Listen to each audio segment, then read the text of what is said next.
Baik, kita mulai saja. Assalamualaikum warahmatullahi wabarakatuh. Waalaikumsalam. Rekan-rekan semua, selamat malam, salam sejahtera. Terima kasih sudah mau bergabung ini di webinar rutin sebenarnya. Cuma kalau yang SKK ini MSDM sudah habis 24 seri. Dan ini kan karena sesuai request gitu ya. Jadi banyak yang masih berputar-putar itu kebutuhannya itu di seputar Undang-Undang Cipta Kerja. Berikut PP turunannya itu gitu ya. Dan kebetulan kan sebelum ini dengan Pak Wahyu juga sudah, yaitu PP 35 kan. Nah, tinggal sekarang PP 36-nya ya. Jadi ada PP 34 soal tenaga kerja asing ya, PP 35 tentang hubungan kerja ya, PKWT, waktu kerja waktu istirahat ya, sama PHK kan gitu ya. Kemudian PP 36 ya yang hari ini yaitu tentang pengupahan. Ada satu lagi PP 37 tentang jaminan kehilangan pekerjaan. Tapi kelihatannya memang yang krusial itu dua PP itu ya Pak Wahyu ya. Betul. PP 35 dan 36 ini. Terutama teman-teman yang masih penasaran itu pengupahan di era PP 36 itu siga kumaha gitu ya. Nanti sama Pak Wahyu akan dikupas. Baik, karena waktu sudah lewat 4 menit, jadi untuk mempersingkat waktu ya. Jadi pertama-tama bagi yang belum kenal dengan Pak Wahyu, saya perkenalkan Pak Wahyu Warsajaya ini sekarang kegiatannya sebagai konsultan ketenaga kerjaan ya. Jadi beliau itu sekarang cowok panggilan kelihatannya itu ya. Banyak yang manggil. Terutama ini setelah keluar PP yang 4 ini gitu ya dan disahkannya Undang-Undang Cipta Kerja. Jadi banyak industri ataupun komunitas-komunitas termasuk Apindo ya yang meminta beliau untuk sharing. Jadi hari ini alhamdulillah nih kita dapat kesempatan juga sharing dari beliau ya. Dan nggak tahu di PP 36 tuh udah keseberapa kali barunya Pak Wahyu mah dipanggil deh. Udah Kemarin kemarin di kemarin Dinas Tenaga Kerja Cimahi, Pak, ya hari Rabu. Dinas Tenaga Kerja aja manggil Pak Wahyu kan udah gila gak gitu ya. Mereka aja belajar sama Pak Wahyu kok ya. Jadi kita akan menyimak nih ya. Jadi insya Allah ada pertanyaan teman-teman yang masuk di pendaftaran kita coba ya akomodir ya. Yang sama ya kita gabung lah gitu ya. Jadi beliau dulu praktisi seperti saya. Karena beliau kan udah pensiun ya dan aktif sebagai konsultan. Jadi praktisi juga dulu itu di industri tekstil ya sama lah dengan saya gitu ya. Betul. Dan aktif juga di Apindo, di PMSM. Pokoknya di Jawa Barat mah itu birek deui lah ka Pak Wahyu mah. Apalagi yang berkecimpung di bidang industri tekstil gitu ya. Baik, teman-teman, sekarang saya jadi moderator gitu ya. Jadi saya hanya memfasilitasi saja. Sekarang narasumbernya itu adalah Pak Wahyu dan Pak Wahyu sudah saya posisikan sebagai co-host. Jadi Pak Wahyu bisa sharing langsung dari presentasi yang ada di Pak Wahyu gitu ya, biar enak, biar lancar gitu presentasinya. Ya.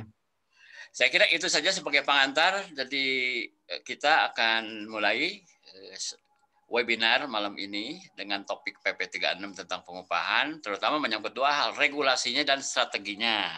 Insya Allah ya, dua-duanya kita akan cover. Jadi tadi juga saya udah kontak-kontak dengan Pak Wahyu. Jadi kita pahami dulu regulasinya. Setelah paham regulasinya, terus strateginya bagaimana, gitu ya, untuk ditip di perusahaan kita sendiri, gitu ya. Jadi mudah-mudahan bisa menambah referensi buat teman-teman untuk melakukan nanti di tingkat perusahaan seperti apa, gitu ya, hambatannya apa. Itu sebagai pengantar. Berikutnya saya persilakan Pak Wahyu untuk mulai siapkan presentasinya. Mangga Pak Wahyu. Pak Dadang bisa bantu saya. Ini Ya. kebetulan saya kenapa nggak bisa screenshot ya? Oh gitu. Oke. Screen share. Oke, coba saya atur dulu ya Pak ya. Iya, Pak. Paling saya live sebentar. Saya buka dulu gitu. Oh boleh boleh Pak, boleh boleh. Ya, sebentar ya, Pak ya. Baik baik. Jadi kenapa gangguannya ada di mana gitu? Ya.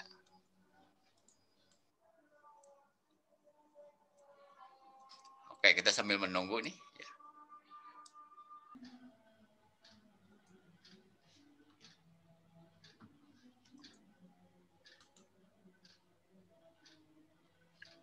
Muncul nggak Pak?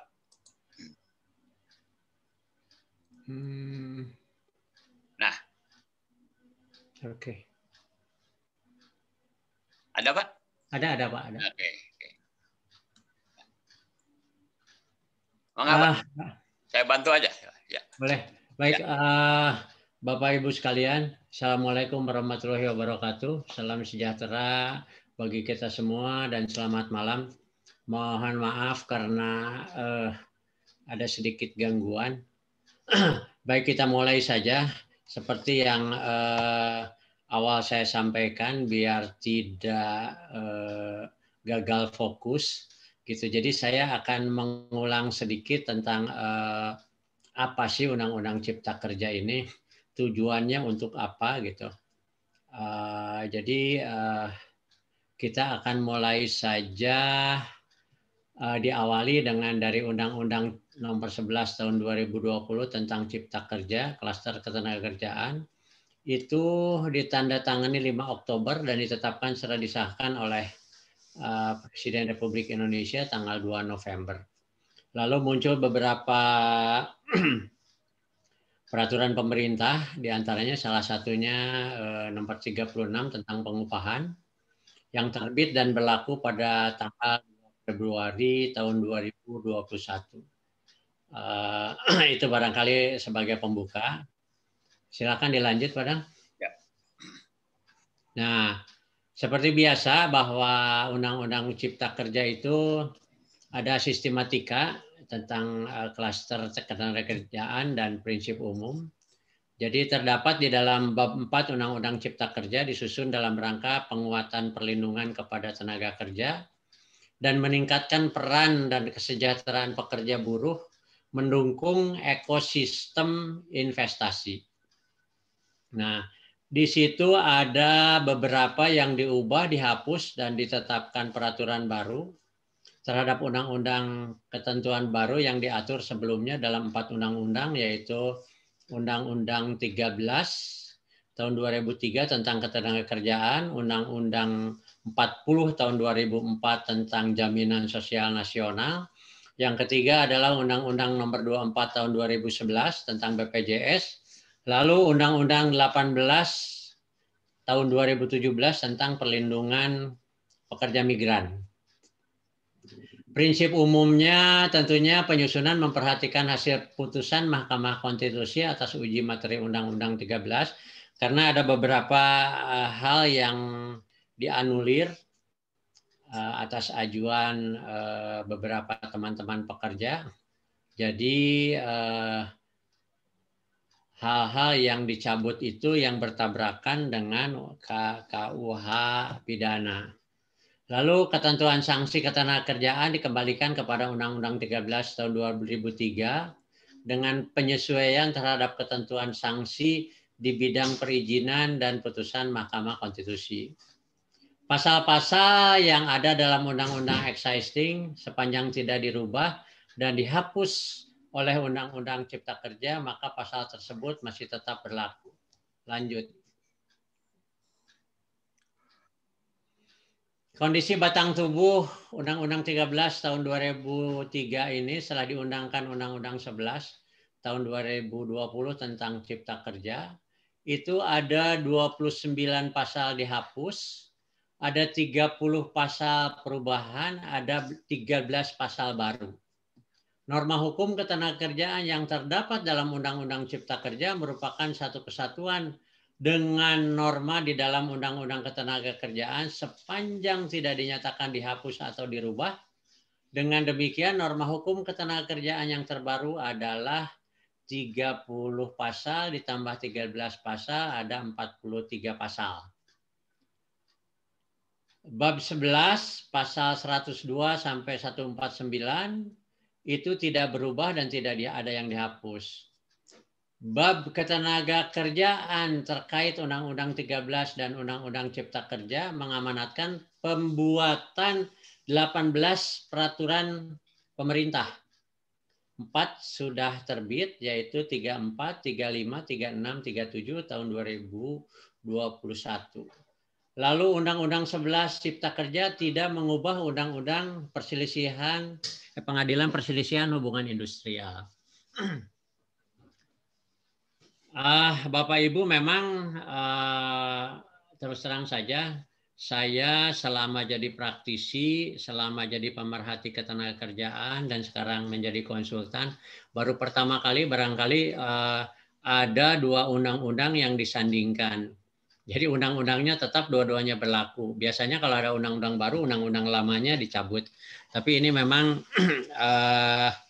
tentu akan membuat bukan kegaduhan atau ya, semakin rumit pemahamannya karena harus melihat satu sisi Undang-Undang 13, sisi lainnya adalah Undang-Undang 11. Substansi pokoknya di Undang-Undang Cipta Kerja tentang klaster ketenagakerjaan yaitu tadi 1 tenaga asing, 2 perjanjian kerja waktu tertentu, 3 alih daya, 4 waktu kerja dan waktu istirahat, 5 upah minimum, 6 PHK, pesangon dan jaminan kehilangan pekerjaan, 7 pengenaan sanksi, lalu 8 perizinan di bidang ketenagakerjaan. Lanjut. Nah, ini kelihatannya undang-undang ini memang disampaikan atau diciptakan untuk semata-mata perlindungan terhadap tenaga kerja. Jadi perlindungan untuk pengusaha saya lihat tidak terlihat di sini, gitu ya. Yang pertama itu adalah tenaga kerja asing, kemudahan RPTKA hanya untuk tenaga ahli. Jadi sekarang kalau memasukkan tenaga kerja asing itu harus disertai kompetensi dari yang bersangkutan. Apakah betul-betul tenaga ahli, gitu ya. Seperti yang sudah-sudah kita banyak kebobolan bahwa tenaga kerja asing itu hanya pekerja biasa yang dialihkan ke Indonesia. Nomor 2 yaitu PKWT, di situ ada pemberian uang kompensasi sesuai dengan masa kerja. PKWT hanya dibuat untuk pekerjaan tertentu dan tidak dapat diadakan untuk pekerjaan yang bersifat tetap. Nah ini barangkali teman-teman juga tolong mulai cermat dan jeli, jangan nanti ke depan kita terjebak oleh ketentuan tersebut. Lalu nomor 3 alih daya atau outsourcing. Jadi pekerja buruh pada perusahaan alih daya tetap mendapat perlindungan atas hak-haknya karena itu harus sama dengan pemberi kerja. Lalu dalam hal terjadi penggantian perusahaan alih daya, pekerja buruh tetap mendapatkan kelangsungan jaminan kerjanya dan hak-haknya. Lalu tentang waktu kerja itu tidak berubah, masih menginduk kepada Undang-Undang 13 2003 dengan mengakomodir pengaturan waktu kerja yang lebih fleksibel untuk pekerjaan tertentu, misalnya pekerjaan paruh waktu dan pekerjaan dalam ekonomi digital. Lanjut. Upah minimum. Upah minimum wajib ditetapkan di tingkat provinsi atau UMP, sedangkan upah minimum kabupaten dan kota dapat ditetapkan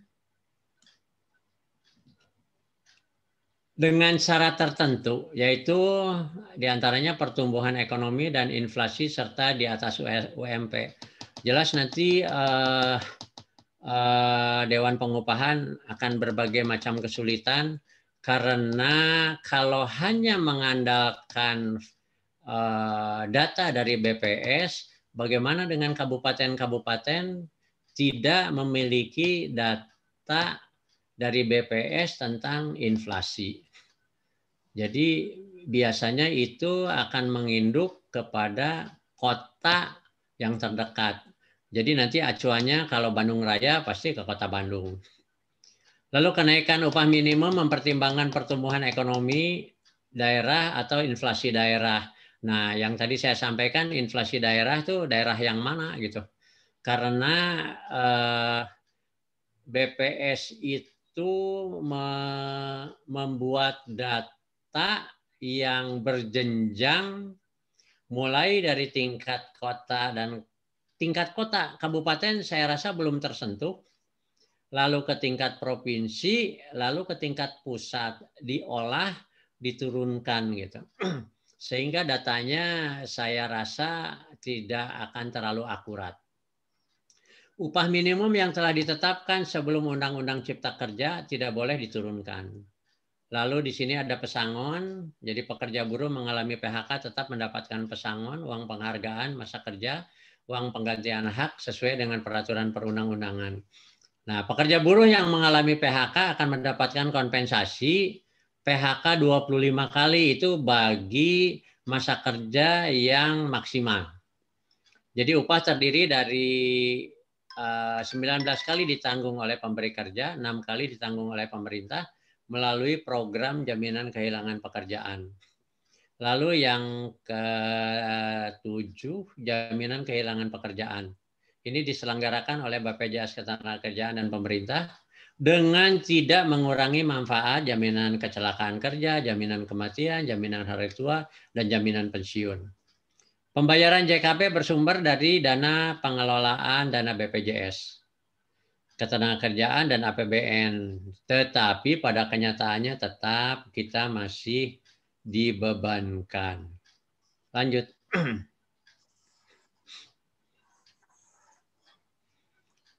Nah, Undang-Undang Cipta Kerja ini ada ruang lingkup, Pak. Jadi ruang lingkupnya itu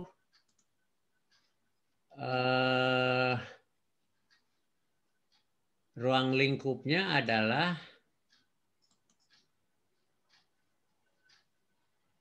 untuk meningkatkan ekosistem investasi dan kegiatan berusaha. Peningkatan perlindungan dan kesejahteraan pekerja ini selalu ditekankan adalah perlindungan untuk kesejahteraan pekerja, kemudahan pemberdayaan dan perlindungan koperasi dan UKM. Jadi sekarang dimasukkan nih UKM dan koperasi ini dimasukkan ke dalam undang-undang. Peningkatan investasi pemerintah dan percepatan proyek strategi nasional. Itu cita-citanya pemerintah kalau tidak salah. Lalu sasaran perlindungannya adalah tenaga kerja yang belum bekerja, pekerja buruh yang bekerja atau existing, lalu pekerja buruh yang mengalami PHK, perlindungannya, sasarannya adalah seperti itu. Materi peningkatannya yaitu perlindungan pekerja untuk pekerja dengan perjanjian kerja waktu tertentu, perlindungan hubungan kerja atas pekerjaan yang didasarkan alih daya, perlindungan pengupahan antara lain melalui upah minimum, perlindungan pekerja yang mengalami pemutusan hubungan kerja, dan kemudahan perizinan bagi tenaga kerja asing yang memiliki keahlian tertentu yang masih diperlukan untuk proses produksi barang dan jasa. Lanjut. Nah, ini biasanya yang menjadi polemik antara Undang-Undang 11 yang berlaku tanggal 2 November, lalu dengan PP 35 yang berlaku tanggal 2 Februari. Saya sedikit cuplik dengan Undang-Undang Nomor 12 Tahun 2011 tentang pembentukan perundang-undangan. Di situ ada dicantumkan bahwa undang-undang adalah peraturan perundangan yang dibentuk oleh Dewan Perwakilan Rakyat dengan persetujuan bersama Presiden. Peraturan pemerintah adalah peraturan perundang-undangan yang ditetapkan oleh Presiden untuk menjalankan undang-undang sebagaimana mestinya. Lanjut. Nah, di dalam Undang-Undang Republik Indonesia Nomor 12 Tahun 2011 itu di pasal 7 ada jenis hierarki peraturan perundang-undangan terdiri atas yang pertama, yang paling tinggi itu adalah Undang-Undang Dasar Negara Republik Indonesia tahun 45, lalu ketetapan Majelis Permusyawaratan Rakyat. Yang ketiga adalah undang-undang atau peraturan pemerintah pengganti undang-undang. Yang keempat adalah peraturan pemerintah. Yang kelima adalah peraturan presiden. Yang keenam peraturan daerah provinsi dan peraturan daerah kabupaten dan kota. Kekuatan hukum peraturan perundangan sesuai dengan hierarki sebagaimana dimaksud dalam ayat 1. Jadi penafsirannya pasti akan berbeda. Tapi kalau melihat di pasal 7 tentunya undang-undang lebih tinggi dari peraturan pemerintah. Jadi pemberlakuannya itu harus menginduk kepada undang-undang. Lanjut. Nah, ini biasanya kan akan terjadi konflik di lapangan. Silakan dilanjut, Pak Dadang. Nah, ini guna menghindari salah penafsiran pemberlakuan ketentuan tersebut, saya menyarankan coba dicantumkan di dalam perjanjian kerjanya, di peraturan perusahaannya, lalu di perjanjian kerja bersamanya.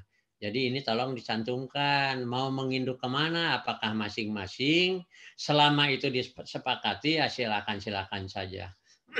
Lanjut, Pak. Nah, tentunya ada penyesuaian nih di peraturan perusahaan, di PKB, di perjanjian kerja dengan Undang-Undang Cipta Kerja, Klaster Ketenagakerjaan.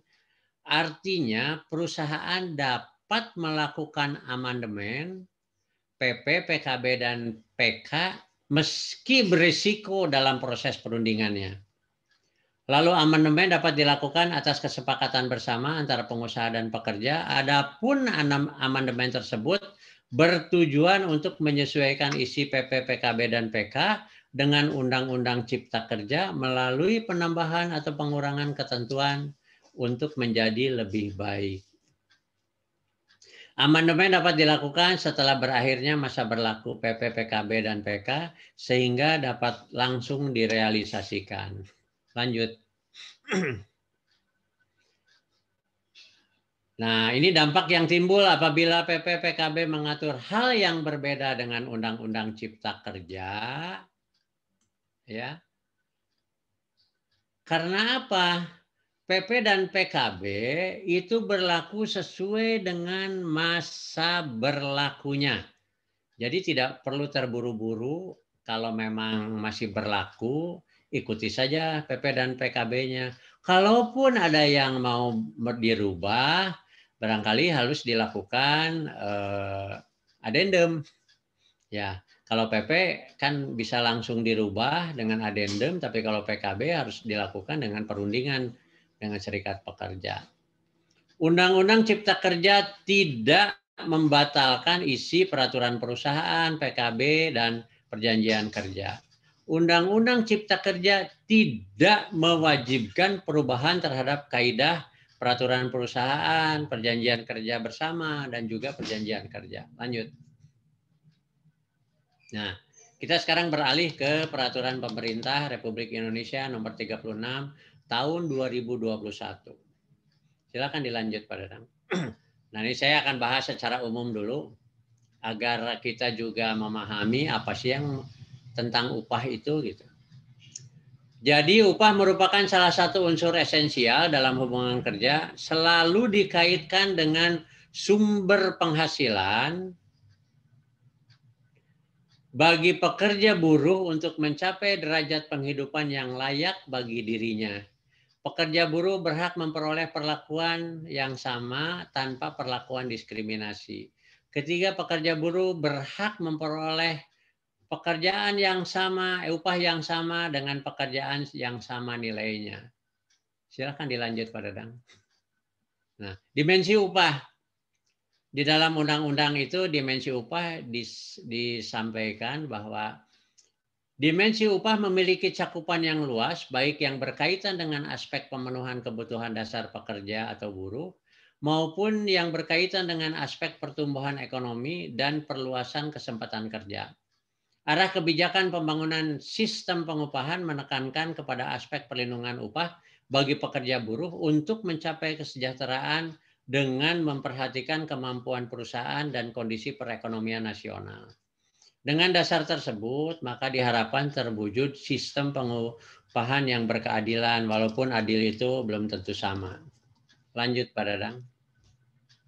Upah. Upah adalah hak pekerja buruh yang diterima dan dinyatakan dalam bentuk uang sebagai imbalan dari pengusaha atau pemberi kerja kepada pekerja buruh yang ditetapkan dan dibayarkan menurut suatu perjanjian kerja, kesepakatan, atau peraturan perundang-undangan, termasuk tunjangan bagi pekerja buruh dan keluarganya atas suatu pekerjaan dan atau jasa yang telah atau akan dilakukan. Lanjut. Hubungan kerja. Hubungan kerja adalah hubungan antara pengusaha dengan pekerja buruh berdasarkan perjanjian kerja, mempunyai unsur pekerjaan, upah, dan perintah. Jadi kalau ketiga ini sudah terpenuhi, artinya adanya hubungan kerja. Nah, kadang-kadang ini ada hubungan kerja selalu, apakah ketentuan ini berlaku untuk industri saja, untuk yang tertentu saja? Tidak.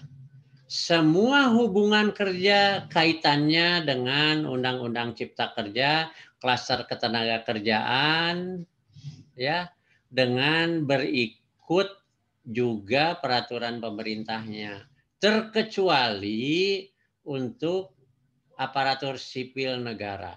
Itu berbeda, ya. Jadi semua hubungan kerja di luar ASN itu menginduk kepada Undang-Undang Cipta Kerja berikut turunannya. Lanjut Pak Dadang. PHK adalah pemutusan kerja, pengakhiran hubungan kerja karena suatu hal tertentu yang mengakibatkan berakhirnya hak dan kewajiban antara pekerja buruh dan pengusaha. Lanjut, Pak. Nah, peraturan pemerintah ini nomor 36 tentang pengupahan mengatur tentang yang pertama kebijakan pengupahan, kedua penetapan upah berdasarkan satuan waktu dan satuan hasil, ketiga struktur dan skala upah, keempat upah minimum, ya. Yang kelima upah terendah pada usaha mikro dan usaha kecil, keenam perlindungan upah, ketujuh bentuk dan cara pembayaran upah, kedelapan adalah hal-hal yang dapat diperhitungkan dengan upah, kesembilan upah sebagai dasar perhitungan atau pembayaran hak dan kewajiban lainnya. Yang ke-10 adalah Dewan Pengupahan dan ke-11 adalah sanksi administrasi. Saya di sini nanti tidak akan membahas secara detail tentang Dewan Pengupahan karena terus terang relevansinya agak kurang bagi kita. Tapi kalau untuk anggota Dewan Pengupahan barangkali itu diperlukan. Lanjut Pak Dadang. Nah, ruang lingkupnya apa? Gitu. Ruang lingkup tentang kebijakan pengupahan sekarang semua diambil alih kebijakan pengupahan itu oleh pemerintah pusat. Jadi pemerintah pusat menetapkan kebijakan pengupahan sebagai salah satu upaya mewujudkan hak pekerja buruh atas penghidupan yang layak bagi kemanusiaan. Kebijakan pengupahan merupakan program strategis. 3, pemerintah daerah dalam melaksanakan kebijakan pengupahan berpedoman pada kebijakan pemerintah pusat. Kebijakan pengupahan ditujukan untuk pencapaian penghasilan yang memenuhi penghidupan yang layak bagi kemanusiaan. Lalu yang kelima, penghasilan diperoleh dalam bentuk upah dan non-upah. Nah, pembagiannya seperti ini. Jadi upah itu adalah upah tanpa tunjangan, ada upah pokok dengan tunjangan, ada upah pokok dengan tunjangan tetap, ada upah pokok dengan tunjangan tidak tetap, dan berikut juga dengan tunjangan tetap. Pendapatan non-upah itu adalah tunjangan hari raya, insentif, bonus, uang pengganti fasilitas kerja, uang servis pada usaha tertentu. Lanjut, Padang. Komponen upah. Yang pertama adalah upah pokok dengan tunjangan tetap. Artinya upah pokok minimal 75% dari upah pokok ditambah tunjangan tetap. Nomor 2, upah pokok tunjangan tetap dan tunjangan tidak tetap. Tetap saja upah pokoknya dari jumlah minimal 75% dari upah pokok dan tunjangan tetap. Pengaturan komponen upah yang digunakan harus diatur di dalam PP, PK, dan PKB. Besaran upah pokok persentasinya pada jabatan tertentu dapat diatur juga dalam perjanjian kerja bersama, dalam PP, di dalam perjanjian kerja. Ya. untuk jabatan tertentu. Nah, sekarang kita menginjak kepada ini ada hal baru, jadi tolong diperhatikan dengan saksama, betul-betul ada beberapa perbedaan ketentuan lama dengan ketentuan baru. Upah berdasarkan satuan waktu dan atau satuan hasil. Ini ada di Undang-Undang Cipta Kerja pasal 88B, pasalnya baru. Ya, semua yang A, B, C itu adalah pasal baru. Dan PP 36 pasal 14. Upah berdasarkan satuan waktu, yaitu ada upah per jam, ada upah harian, dan ada upah bulanan. Upah per jam diperuntukkan bagi pekerja secara paruh waktu. Ini sekarang ada ketentuan, ada pekerja secara paruh waktu. Ya. Upah per jam berdasarkan kesepakatan antara pengusaha dan buruh atau pekerja. Tapi kesepakatan tidak boleh lebih rendah dari hasil perhitungan formula. Bagaimana perhitungan formulanya? Jadi upah sejam itu adalah upah dibagi 126 jam. Lalu dari mana ini 126 jam? Itu adalah 29 jam kerja per minggu dikali 52 minggu dibagi 12 bulan. Dari mana 29 jam kerja itu? Adalah rata-rata pekerja paruh waktu selama 1 minggu yang diberikan oleh Badan Pusat Statistik atas kajian bersama dengan Kementerian Tenaga Kerja. Jadi 126 itu adalah median yang bisa berubah-ubah karena ditetapkannya tergantung dari situasi dan kondisi. Lanjut pada.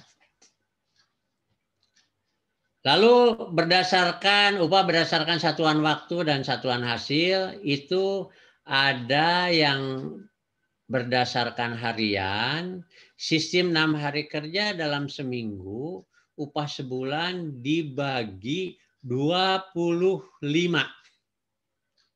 Sistem 5 hari kerja dalam seminggu, upah sebulan dibagi 21. Jadi upah hariannya kalau pegawai tetap ya ataupun kontrak dibaginya seperti ini gitu. Upah berdasarkan satuan hasil itu atas kesepakatan pekerja dan buruh dengan pengusaha. Penetapan upah sebulan ditetapkan berdasarkan upah rata-rata 12 bulan terakhir yang diterima pekerja. Ini agak repot juga.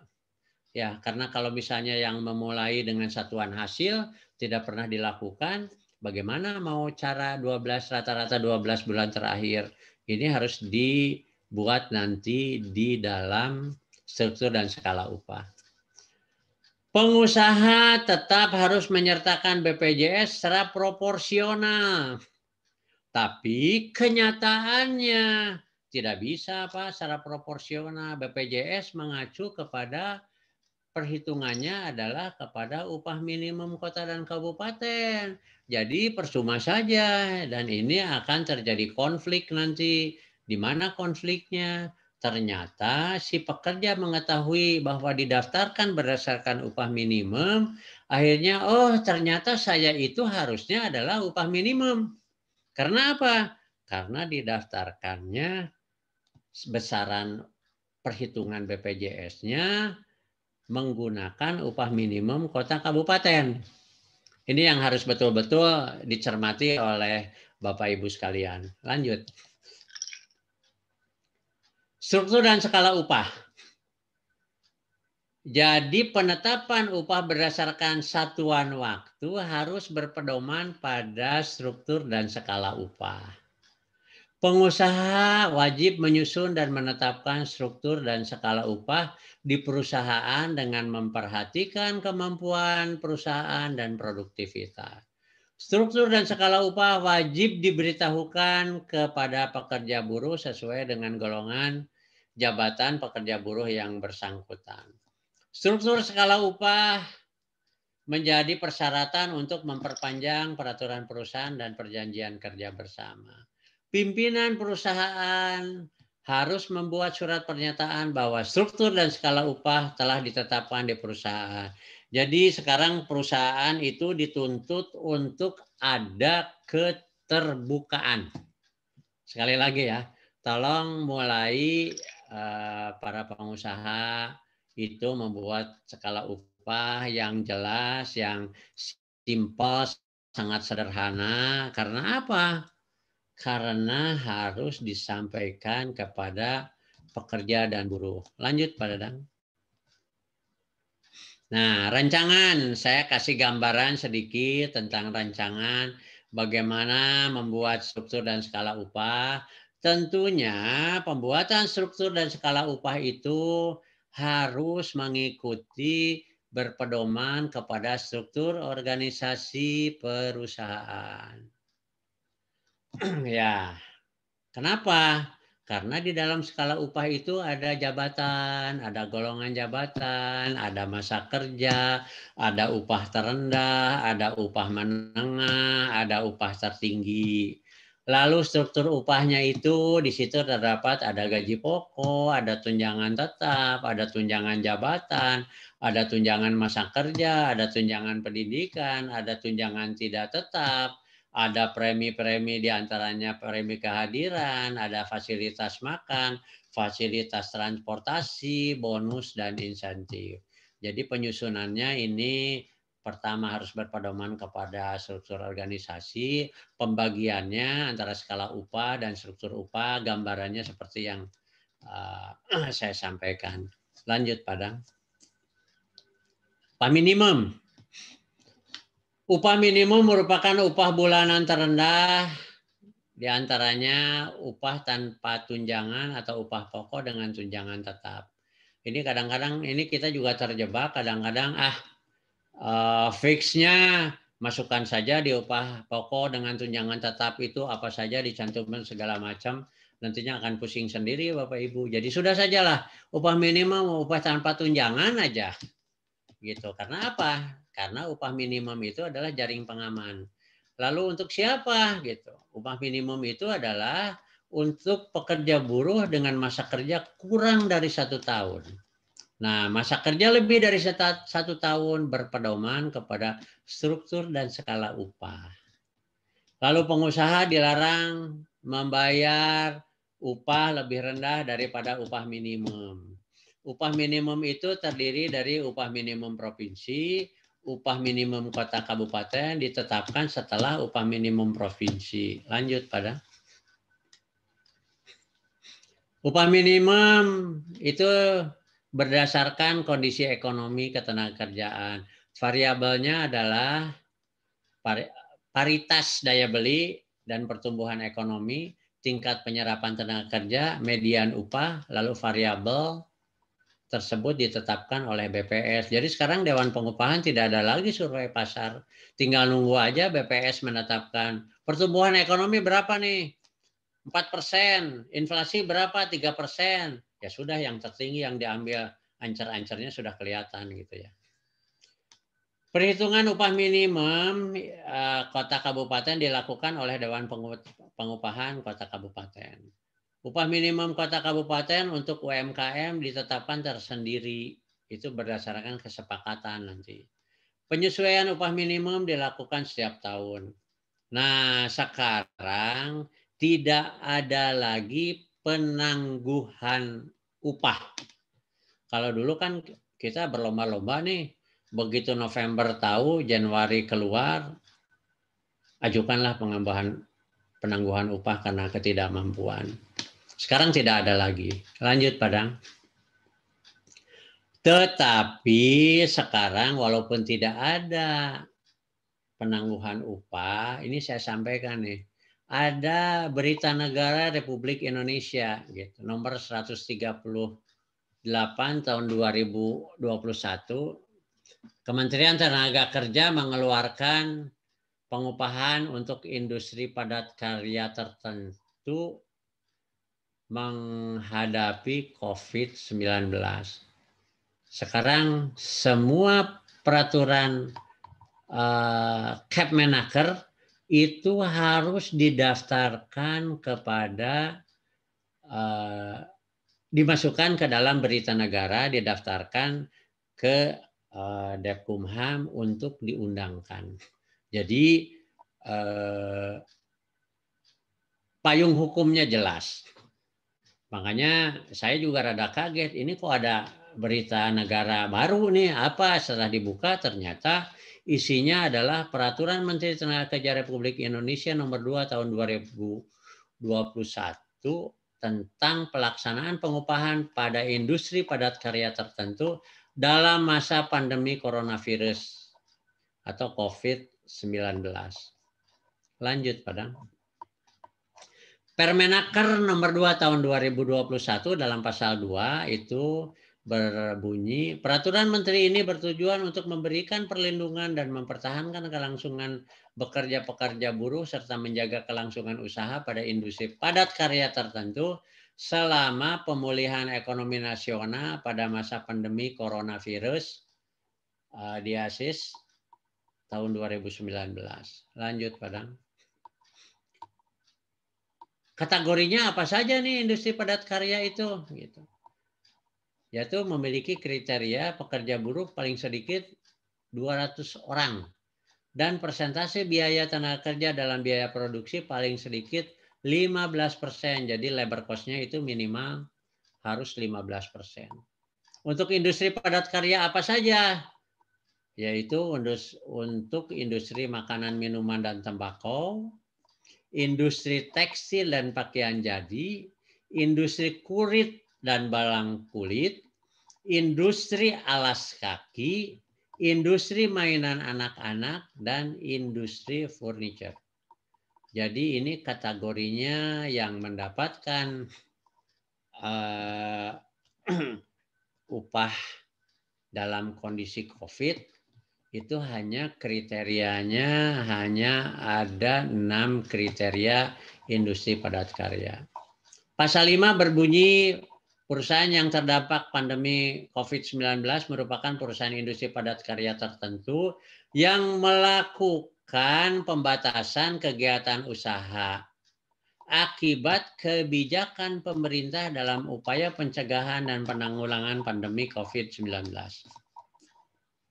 Pembatasan kegiatan usaha sebagai dimaksud dalam ayat 1 mengakibatkan sebagian atau seluruh pekerja buruh tidak masuk kerja dan mempengaruhi kemampuan perusahaan dalam membayar upah.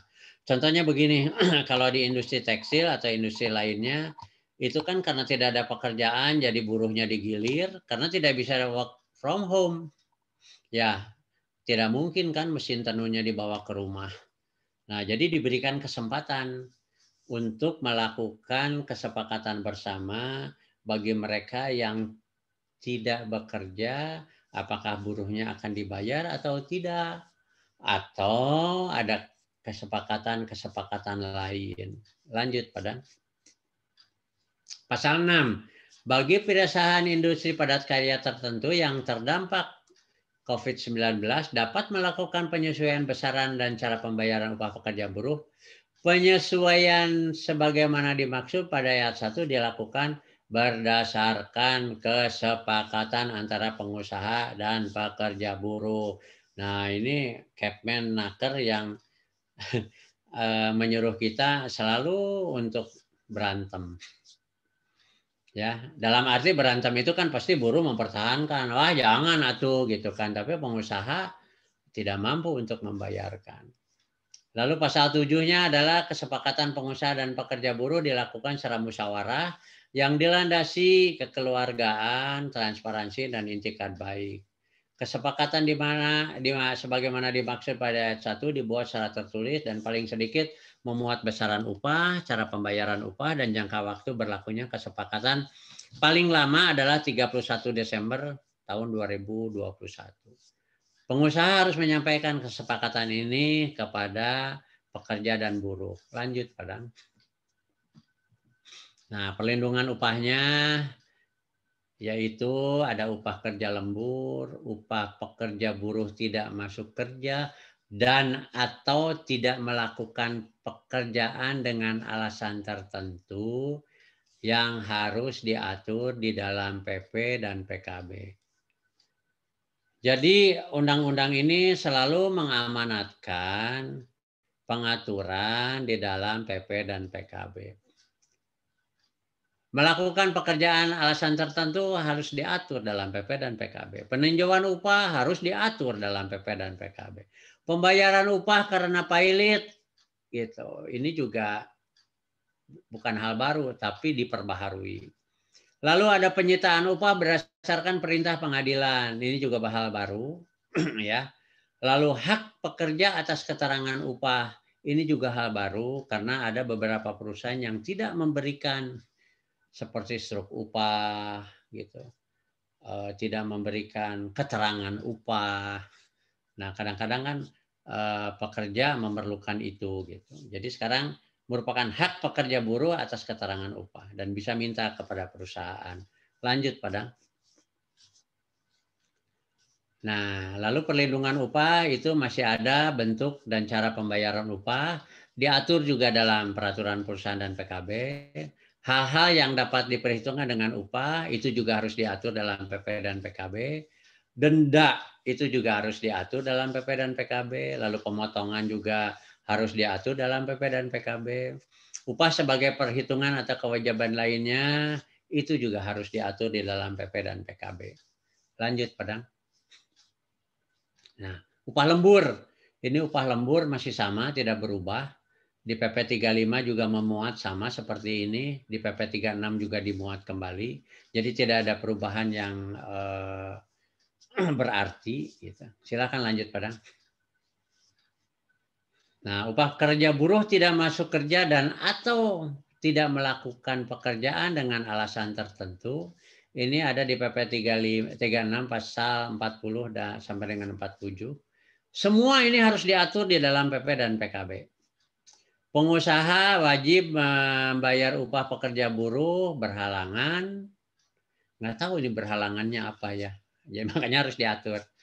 Lalu melakukan kegiatan lain di luar pekerjaannya, menjalankan hak waktu istirahat dan cutinya, atau bersedia melakukan pekerjaan yang telah dijanjikan, tetapi pengusaha tidak mempekerjakannya karena kesalahan pengusaha sendiri atau kendala yang seharusnya dapat dihindari oleh pengusaha.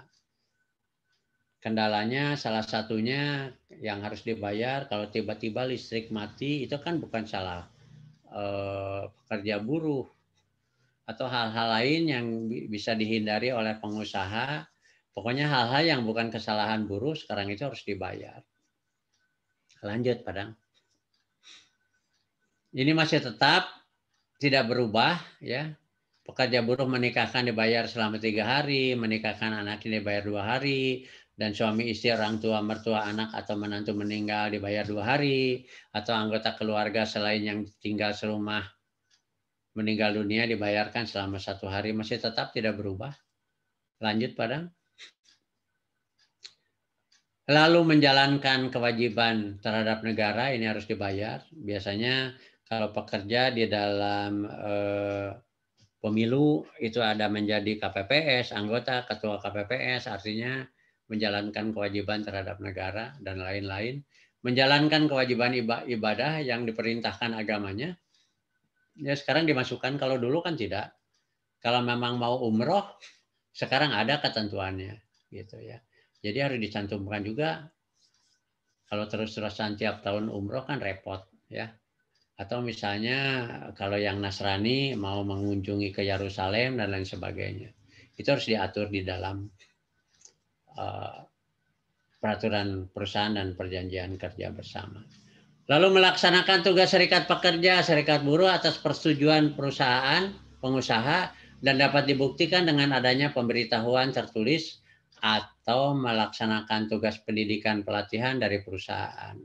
Nah ini untuk melaksanakan tugas serikat pekerja juga tolong diatur sedemikian rupa tugas-tugas apa saja sih yang boleh meninggalkan pekerjaan dengan upahnya dibayar. Jangan sampai terjadi kalau seandainya pengurus serikat pekerja itu mendampingi buruh bukan di perusahaan, menjadi pendamping di perselisihan hubungan industrial di luar perusahaan, apakah juga itu harus dibayar?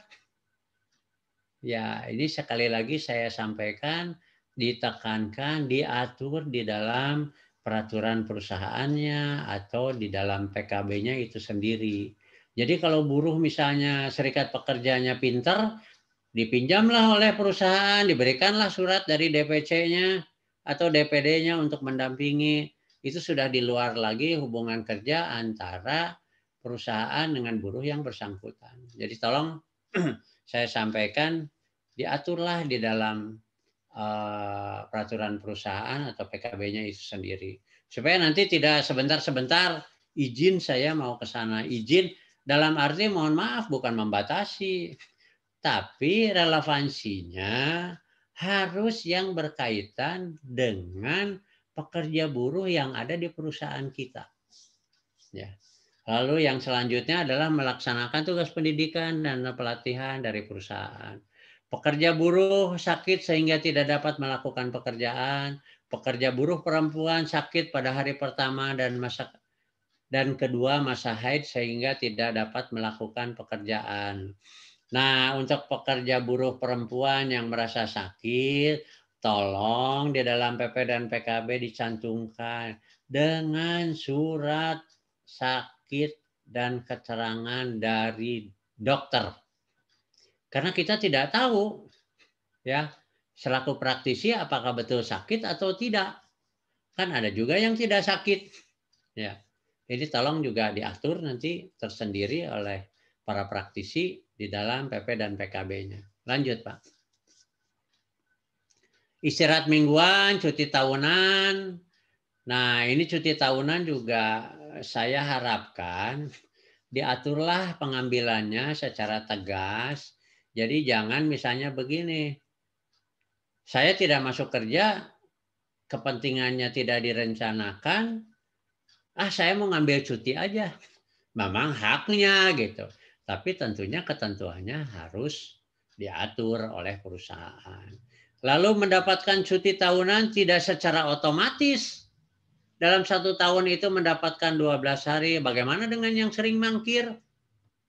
Nah, ini tolong juga dibuatkan ketentuan. Misalnya minimal 1 bulan ini adalah 23 hari kerja, 22 hari kerja, baru mendapatkan 1 hari cuti tahunan. Istirahat panjang. Ini juga bagi perusahaan yang belum mengatur, kalau memang mau ada, silahkan diatur. Tapi kalau belum mampu untuk melaksanakan itu, ya sebaiknya jangan dimunculkan istirahat panjang itu. Lalu istirahat sebelum dan sesudah melahirkan atau istirahat karena mengalami keguguran. Ini juga tentunya diatur dalam PP dan PKB dengan melampirkan surat keterangan dokter.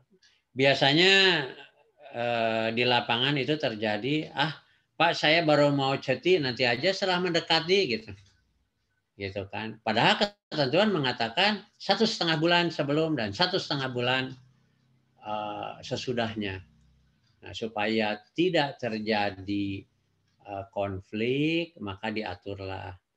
Misalnya kalau memang yang bersangkutan masih mampu bekerja dan dibuktikan dengan surat keterangan dokter mau mengambil untuk lebih lama cuti melahirkannya setelah melahirkan, silahkan diatur di dalam APP dan PKB-nya. Lanjut, Padang. Nah, ini juga sama, tidak ada berubah dengan Undang-Undang 13. Jadi pekerja sakit berkepanjangan lebih dari setahun itu dibagi 4 triwulan. Bulan pertama dibayar 100% dan yang terakhir bulan selanjutnya dibayar 25%. Lanjut, Padang. Nah, ini tentang peninjauan upah. Pengusaha melakukan peninjauan upah secara berkala dengan memperhatikan kemampuan perusahaan dan produktivitas. Peninjauan upah sebagaimana dimaksud diatur dalam perjanjian kerja bersama perusahaan, peraturan perusahaan, atau di dalam perjanjian kerja. Karena apa? Biasa kita melupakan, jadi yang namanya naik UMK itu merupakan kenaikan bagi seluruh pekerja, gitu. Lalu bagaimana yang sudah di atas UMK mau mengambil persentasinya atau jurangnya nanti akan lebih jauh, Pak. Ya. Misalnya naik 5% bagi yang UMK itu kan kecil. Tapi kalau bagi manajer yang gajinya sudah 20 juta, 5% itu kan cukup besar. Maka jurangnya akan selalu berjarak jauh. Jadi tolong diatur. Nah, kalau mereka yang sudah di atas UMK, diaturlah di dalam perjanjiannya. Mau seperti apa, mau dimasukkan kemana. Karena kalau seluruhnya ke dalam upah pokok, kita akan kerepotan kalau kita harus membayar uang lembur atau pada saat pengakhiran hubungan kerja. Ya, akan berat nantinya ke depan. Lanjut, Padang. Pembayaran upah dalam keadaan pilot. Tidak, kalau dulu tidak diatur secara detail, sekarang diatur secara detail. Memang keinginannya perusahaan yang dinyatakan palit atau dilikuidasi berdasarkan ketentuan peraturan perundang-undangan, upah dan lainnya yang belum diterima oleh pekerja buruh merupakan utang yang harus didahulukan pembayarannya. Keinginannya kan memang seperti itu. Upah pekerja buruh sebagaimana dimaksud di atas didahulukan pembayarannya sebelum pembayaran kepada semua kreditur. Ini berlaku juga untuk mereka yang di PKPU kan ya. Hak lain dari pekerja sebagaimana dimaksud pada ketentuan di atas didahulukan pembayarannya atas semua kreditur kecuali kepada kreditur pemegang hak jaminan kebendaan.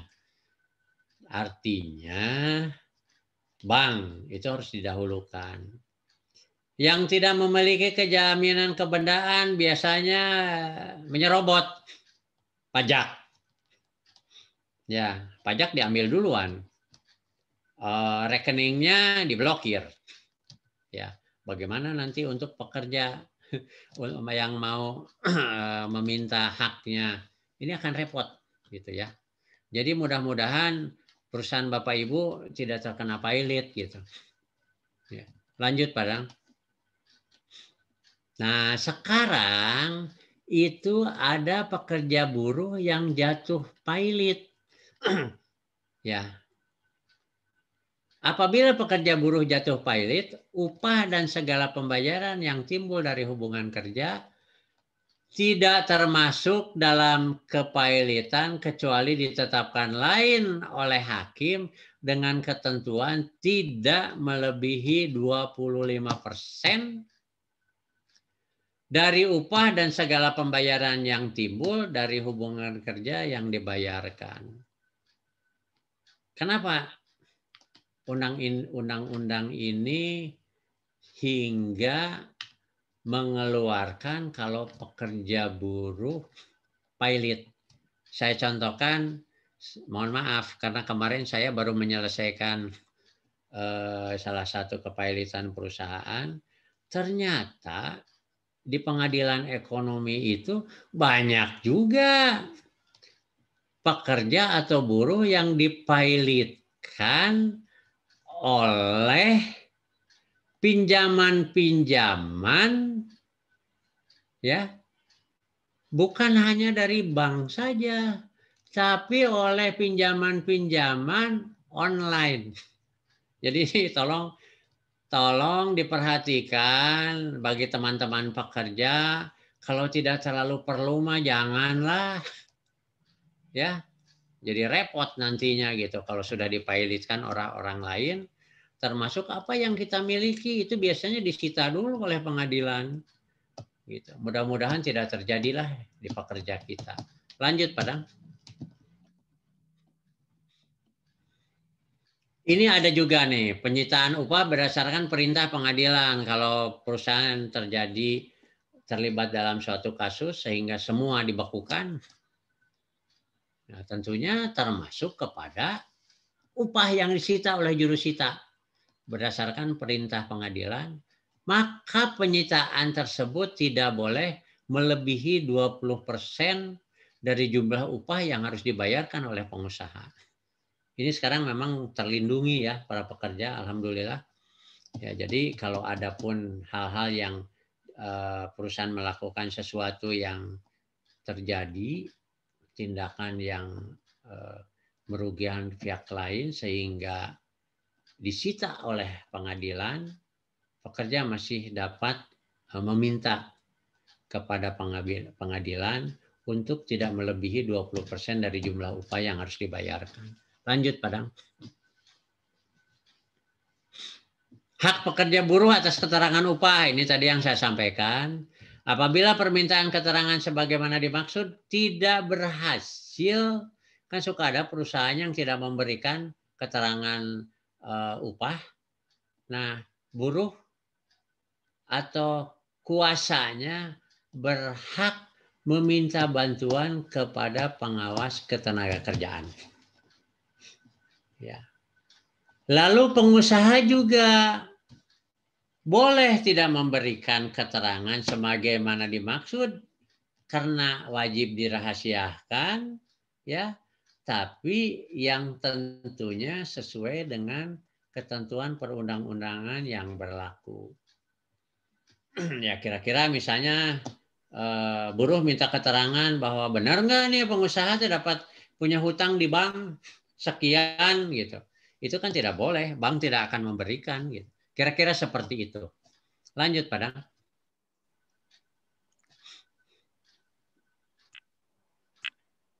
Habis, masih ada. Masih ada, Pak, masih banyak, Pak. Nah, ini bentuk cara pembayaran upah. Nah, dibayarkan ini kepada buruh bersangkutan, upah wajib. Pengusaha wajib memberikan bukti pembayaran upah yang memuat rincian upah diterima oleh pekerja. Pada saat upah dibayarkan, pembayaran upah oleh pengusaha dilakukan berdasarkan perjanjian kerja, peraturan perusahaan atau perjanjian kerja bersama. Upah sebagaimana dimaksud dibayarkan kepada pihak ketiga, itu harus ada surat kuasa dari pekerja buruh yang bersangkutan. Seperti yang Pak Dadang ungkap, dulu kan ada yang namanya COS. Ya. Sebetulnya pengusaha tidak ada kewajiban untuk memotong COS itu sendiri, tapi biasanya serikat pekerja kesulitan, maka harus orang per orang memberikan kuasa kepada perusahaan untuk bisa memotong upahnya itu sendiri. Lanjut, Padang. Nah, ini bentuk cara pembayaran juga masih. Upah pembayaran dilakukan dengan mata uang rupiah Negara Kesatuan Republik Indonesia. Upah harus dibayarkan seluruh pada setiap periode dan pertanggal pembayaran upah. Pengusaha wajib membayar upah pada waktu yang telah diperjanjikan antara pengusaha dan pekerja dalam hari-hari atau tanggal yang disepakati pada hari libur. Itu dimajukan atau dimundurkan pelaksanaannya. Itu harus diatur dalam PP dan PKB. Lanjut, Padang. Upah dapat dibayarkan dengan harian, mingguan, atau bulanan. Jangka waktu pembayaran pengusaha tidak melebihi 1 bulan. Pembayaran upah dilakukan di tempat yang diatur dalam PP, PK, dan PKB. Dalam tempat pembayaran tidak diatur, itu ditetapkan di tempat pekerja buruh bekerja. Pembayaran upah bisa melalui tunai atau bank. Lanjut, Padang. Hal yang dapat diperhitungkan dengan upah. Ini ada denda, ganti rugi, pemotongan upah, uang muka, sewa rumah, ya, atau sewa barang milik perusahaan yang disewakan oleh pengusaha kepada pekerja, utang atau cicilan utang buruh kepada pengusaha, ya, kelebihan pembayaran upah. Hal-hal yang dapat diperhitungkan dengan upah sebagaimana dimaksud dilaksanakan sesuai dengan PP, PKB, dan perjanjian kerja. Lanjut, Padang.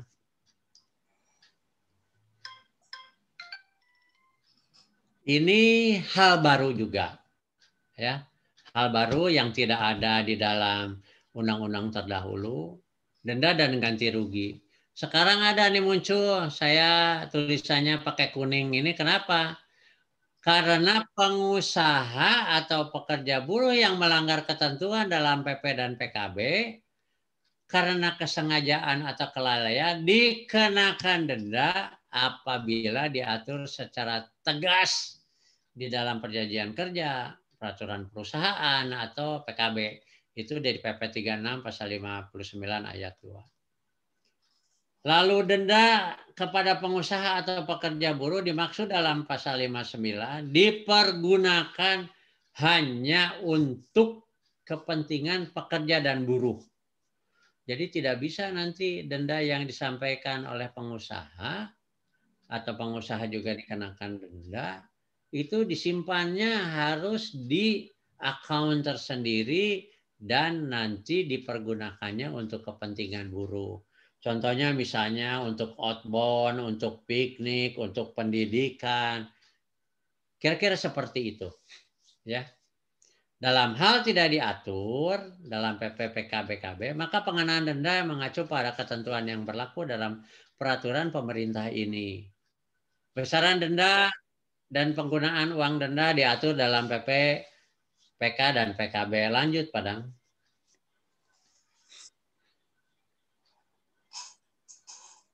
Lalu pemotongan dilakukan tanpa persetujuan bila kelebihan pembayaran upah dari pengusaha. Pemotongan pihak ketiga harus dengan surat kuasa. Maksimal pemotongan 50% dari upah yang diterima dibuat kesepakatan dengan pekerja buruh. Nah, ini kan baru nih. Pengusaha terlambat membayar upah hari ke-4 sampai dengan hari ke-8 itu sebesar 5% per hari. Bayangkan, kalau Bapak dan Ibu sekarang membayar 5 miliar, yang pekerjanya begitu berat, itu kena 5% per hari. Hari ke-9 dan seterusnya itu 1% per hari. Lebih dari 1 bulan, maksimal 50% lebih dari 1 bulan menurut suku bunga tertinggi bunga bank pemerintah. Ya, jadi para pengusaha sangat harus berhati-hati. THR juga terlambat, Pak. Misalnya di dalam PP dan PKB itu ditetapkan 2 minggu sebelum hari raya, lalu kita belum bisa mendapatkan THR si buruh itu, kita kena denda 5%, Pak, dari jumlah yang harus diterima untuk keterlambatannya. Lanjut, Pak. Nah, tadi kan ada ketentuan kalau tidak diatur di dalam PP dan PKB, salah satunya itu denda itu bisa berpedoman kepada Kitab Undang-Undang Hukum Perdata. Yang isinya bisa juga pengenaan denda berpedoman kepada KUH Perdata pasal 1365, yaitu perbuatan melanggar hukum yang tertulis. Tiap perbuatan yang melanggar hukum dan membawa kerugian bagi orang lain mewajibkan orang yang karena kesalahannya menerbitkan kerugian itu mengganti kerugian tersebut. Maka seorang pekerja buruh yang melakukan kesalahan kelalaian wajib menggantikan kerugian dari kesalahan dan kelalaiannya tersebut dengan besar kerugian secara proporsional. Lanjut, Padang. Jadi tolong para praktisi sekarang jangan hanya mendalami undang-undang ketenagakerjaan, tapi undang-undang penyerta lainnya juga harus difahami biar tidak terjebak nantinya. Upah berdasarkan perhitungan atau pembayaran hak dan kewajiban lainnya. Ini komponen upah yang digunakan sebagai dasar perhitungan uang pesangon, uang penggantian masa kerja terdiri atas upah pokok, tunjangan tetap yang diberikan kepada pekerja buruh dan keluarganya. Dalam hal perusahaan membayar upah tanpa tunjangan, artinya pesangon, UPMK yaitu upah tanpa tunjangan. Dalam hal komponen upah yang digunakan yaitu upah pokok dengan tunjangan tidak tetap, maka dasar perhitungan uang pesangon, uang penggantian masa kerja yaitu upah pokok. Lanjut, Padang. Untuk pembayaran uang pesangon dan uang penghargaan masa kerja sebagaimana dimaksud dalam pasal 66 diberikan dengan ketentuan. Dalam hal penghasilan pekerja buruh dibayarkan atas dasar perhitungan harian. Upah sebulan sama dengan 30 dikalikan upah sehari. Nah, ini konflik akan terjadi Bapak Ibu. Karena apa? Dalam pasal 17 PP 36, pembagi upah harian adalah 6 hari kerja dalam seminggu, upah sebulan dibagi 25. Sudah dibagi 25 dikalikan 30. Kebayang besarnya seperti apa gitu. Atau yang 5 hari kerja dalam seminggu upah sebulan dibagi 21. Tiba-tiba harus dikalikan 31. Ya. Jadi antara Undang-Undang Cipta Kerja dengan PP 35 saya harap dicermati kembali agar tidak terjadi konflik-konflik semacam ini. Lalu yang kedua, dalam hal upah pekerja buruh dibayarkan atas dasar perhitungan satuan hasil sebulan sama dengan penghasilan rata-rata 12 bulan terakhir. Dalam hal upah sebulan sebagaimana dimaksud di atas, lebih rendah dari UPMK, upah yang menjadi dasar perhitungan uang pesangon, UPMK, yaitu UMK yang berlaku di mana pekerja buruh bekerja. Ini juga akan terjadi konflik. Apa? Kenapa? Karena di dalam pasal 18 ayat 1 PP 36, upah satuan hasil dengan hasil yang telah disepakati. Pasal 18 ayat 2, penetapan besarnya upah sebagaimana dimaksud pada ayat 1 dilakukan pengusaha berdasarkan hasil kesepakatan pekerja buruh dengan pengusaha. Ini kira-kira nih regulasinya seperti itu gitu ya. Tapi kenyataannya di lapangan implementasinya menimbulkan konflik seperti ini gitu. Lalu bagaimana kita untuk menghindari konflik tersebut? Lanjut, Padang.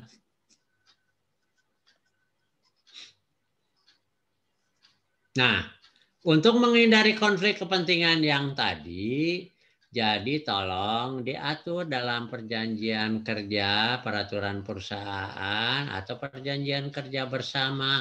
Mau mana yang dipakai, pasal 17-nya atau pasal 66 di Undang Cipta Kerjanya.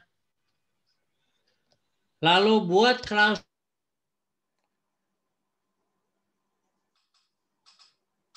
menghindari salah penafsiran. Lalu saya sampaikan, hindari kebiasaan yang terus-menerus dalam pemberian berbentuk material ataupun non-material yang dapat menjadi ketentuan yang tidak tertulis. Karena apa? Karena di dalam Undang-Undang Ketenagakerjaan itu kategorinya adalah lex spesialis legi generali. Ya, jadi tolong perhatikan. Ya. Kalau misalnya pengusaha sering memberikan tanpa stroke, tanpa tanda terima karena mereka rajin, diberikanlah tiap bulan yang rutin. Begitu mereka di PHK mendapatkan pesangon, itu menjadi ketentuan untuk membayar uang pesangon termasuk apa-apa yang sudah kita berikan secara terus-menerus.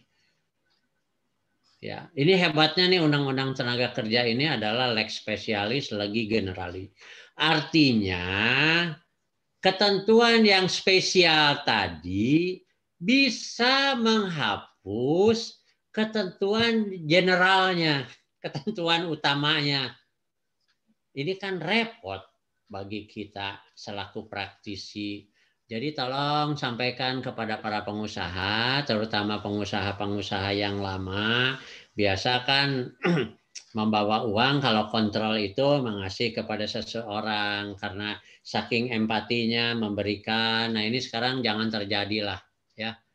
Bapak Ibu juga harus cermat, harus teliti sekarang dalam meneliti, memahami undang-undang tersebut. Lanjut, Padang.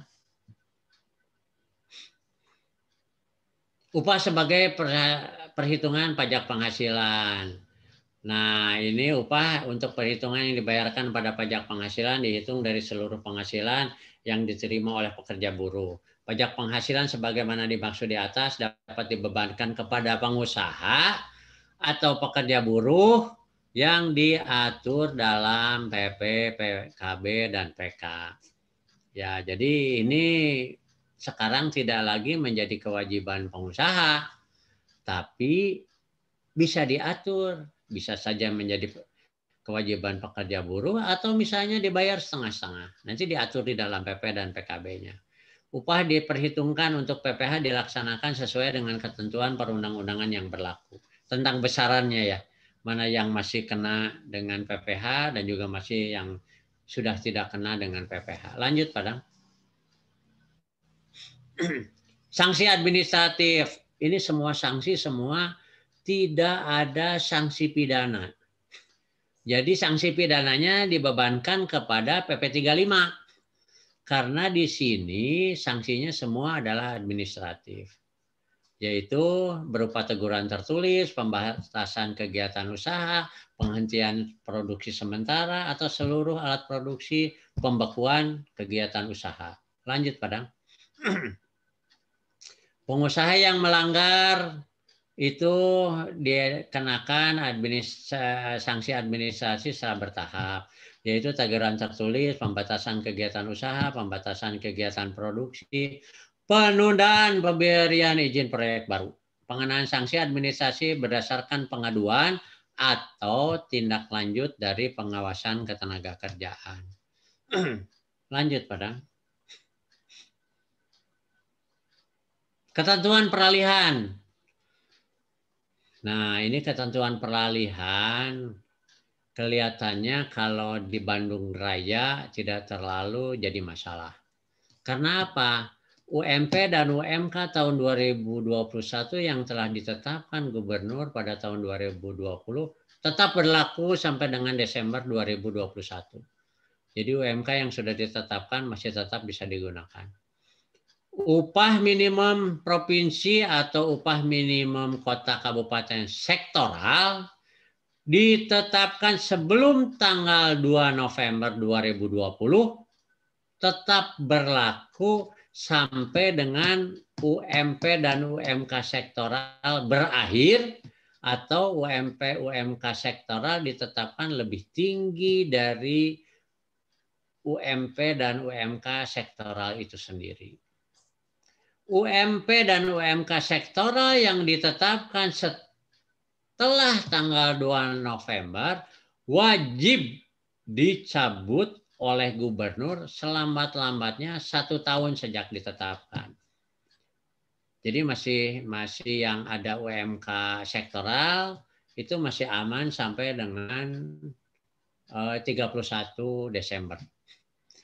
Sekarang gubernur tidak boleh lagi menetapkan upah sektoral.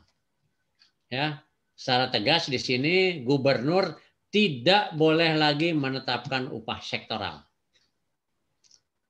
Lalu perusahaan yang telah memberikan upah lebih tinggi dari UMK tidak boleh lagi mengurangi atau menurunkan upahnya. Pelanggaran tersebut dikenakan sanksi administratif. Lanjut, Padang. Nah, ketentuan penutup PP ini berlaku maka peraturan pelaksanaan dari Undang-Undang 13 tahun 2003 yang mengatur pengupahan dinyatakan masih tetap berlaku sepanjang tidak bertentangan dengan peraturan perusahaan ini. Nah, saya tidak mendapatkan apa-apa saja yang tidak bertentangan antara Undang-Undang 13 dengan PP ini gitu. Ya. Jadi ini agak sulit nanti bagi para pegawai perantara yang nanti akan memberikan anjuran mau nginduk ke yang mana. Jadi jangan sumir gitu ya. Seperti kemarin ada sedikit kasus bahwa yang bersangkutan dipensiunkan pada tanggal 30 Januari dengan ketentuan karena SK pensiunnya itu adalah bulan Februari, maka pengusaha tersebut membayarkan sesuai dengan PP 35 ya. Dengan PP 35 pekerja mempersilihkan ke Dinas Tenaga Kerja yang keluar anjurannya apa? Harus masih mengikuti Undang-Undang 13 dibayarkan sebesar 2 kali pesangon. Padahal sudah jelas SK pensiunnya adalah setelah 2 Februari, gitu kan. Tapi karena diberitahukannya pada bulan Januari, walaupun tidak tertulis, pertimbangannya saya nggak ngerti gitu. Makanya ini akan menjadi kesulitan nanti. Kalau Bapak Ibu yang menjatuhkan ketentuan-ketentuan sebelum tanggal 2 Februari, tetapi setelah tanggal 2 November akan mengikuti yang mana? Makanya tadi dikuatkan dengan ketentuan tersebut diatur dalam PP dan PKB-nya. Ya, karena kita lek spesialis nih. Jadi akan dilihat juga nanti ketentuannya sudah diatur dalam PP-nya. Jadi mengikuti ke undang-undang atau hanya mengikuti ke tanggal 2 Februari. Lalu PP nomor 78 tahun 2015 tentang pengupahan itu dinyatakan dicabut dan tidak berlaku. PP 36 berlaku sejak diundangkan pada tanggal 2 Februari 2021. Itu saja barangkali Bapak dan Ibu yang bisa saya sampaikan. Silakan Bapak Ibu mau bertanya kalau sudah ada di chatting gitu. Yang tidak ada di chatting mudah-mudahan pertanyaan yang sudah masuk kemarin bisa terangkum dari apa yang sudah saya sampaikan tadi. Terima kasih. Silakan, Padang. Terima kasih Pak Wahyu, paparannya lengkap banget nih Pak. Kayaknya langsung kita jadi pada pinter nih soal PP 36 ini ya. Baik, rekan-rekan semua, nanti saya akan sharing ini daftar hadir gitu ya. Tapi sebelum itu kita akan bikin dokumentasi dulu nih. Ini semuanya ada 6 halaman, jadi yang masuk ada 142 nih. Ya. Jadi mohon dibuka kameranya, saya akan ambil dulu screenshot untuk dokumentasi, untuk kenang-kenangan ya. Bahwa kita ada webinar nih 1 April nih, gitu ya. Baik, kalau ini gaya mah beda aja lah, bebas aja gitu ya, mau pakai gaya kompeten gitu ya, atau mau pakai jempol bebas aja ya. Baik, saya mulai ambil dulu halaman 1 ya. Mohon dibuka kameranya teman-teman semua. 1, 2, 3, cis. Saya ulangi ya. Halaman 1, 1, 2, 3, cis. Berikutnya halaman 2. Silahkan. 1, 2, 3. Halaman 3. Mohon dibuka kameranya. 1, 2, 3. Halaman 4. Mohon dibuka rekan-rekan ininya, kameranya. 1, 2, 3. Kita masuk halaman 5 sekarang. 1, 2, 3. Halaman terakhir nih halaman 6. 1, 2, 3. Baik, terima kasih rekan-rekan. Nanti saya share deh di grup ya, atau saya biasa share ada di Facebook, ada di Instagram, ya. Yang belum temenan nih kita temenan nih. Saya mau share dulu ini daftar hadir ya rekan-rekan ya, jadi takut lupa ini. Coba saya lihat dulu di chat ini. Nah ini saya udah ada, saya akan posting lagi daftar hadirnya. Ada banyak juga teman-teman yang masuknya belakangan ini ya. Jangan lupa alamat emailnya. Kadang-kadang ada alamat email yang salah ketik itu jadi nggak nyampe itu ya. Saya biasa kirim sertifikatnya lewat email ya. Silahkan diisi. Nah, kita akan lihat nih daftar pertanyaan nih. Nah,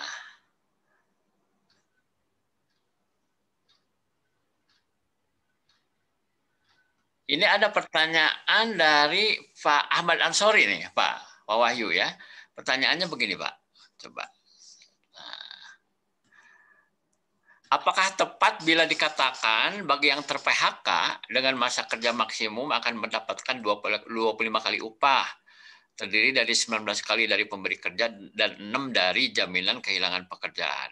Karena jaminan kehilangan pekerjaan hanya memberikan manfaat tunai sebesar 45% kali upah selama 3 bulan dan 25% kali upah untuk 3 bulan, jadi total 6 bulan. Atau totalnya itu 75% dari upah 3 bulan. Bukan 6 bulan upah. Demikian dari Pak Ahmad Ansori. Mangga Pak Wahyu, gimana nih soal Terima kasih Pak Ahmad Ansori. Tapi sebelum menjawab, saya akan sapa dulu nih ada guru saya, ya, Profesor Erni. Oh, Profesor Erni Sule. Ya, selamat bergabung. Itu adalah teman, sahabat, dan guru. Iya. Guru saya juga, Pak. Oh gitu ya. Alhamdulillah beliau bisa ikut bersama kita. Baik, Pak. Itu memang ketentuannya mengatakan begitu, tapi setelah muncul di PP 37-nya, itu kan dipecah, Pak, akhirnya. Ya. Dipecah. Kenapa dipecah? Itu diperhitungkan kelihatannya kewajiban yang dibayar oleh pengusaha tentang iurannya itu sendiri dengan kewajiban pekerja yang dibayar oleh pekerja gitu.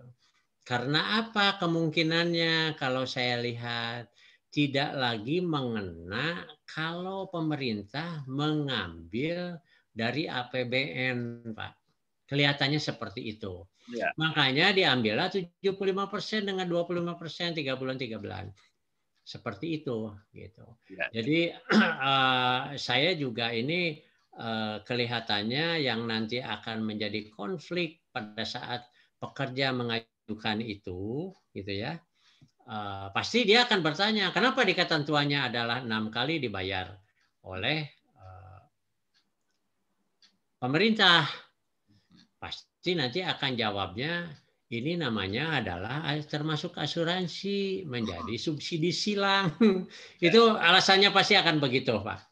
Ya. Jadi itu barangkali jawaban yang bisa saya sampaikan. Terima kasih. Makasih Pak Wahyu. Kita lanjut nih, karena ini waktunya. Kecuali kalau mau sampai subuh ini, sampai begadang nih. Ya. Baik, berikutnya dari Ibu Reti. Ya, Ibu Reti bertanya, untuk perhitungan gaji proporsional, untuk gaji yang menggunakan upah bulanan, pembaginya apakah boleh menggunakan pembagi pada sistem upah harian, 21 atau 25, atau harus dibagi 30? Yang tadi itu yang Pak Wahyu katakan konflik gitu ya. Ya. Oke, baik. Sekarang Ibu gini, pembaginya maksudnya untuk apa dulu, Bu? Ya. Kalau untuk pembagi ketidakhadiran, karena upah sebulan itu adalah termasuk hari libur mingguan, gitu kan? Layaknya kalau menjadi pemotongan ketidakhadiran harusnya dibagi 30. Kan begitu. Tapi tolong dinyatakan di dalam peraturan perusahaan dan PKB-nya agar tidak terjadi kesimpang siuran. Ya. Lalu untuk apa dibagi 25? Ya, itu adalah khusus untuk pekerja harian, bukan untuk pekerja bulanan. Ya. Jadi untuk pekerja harian itu dibagi 25.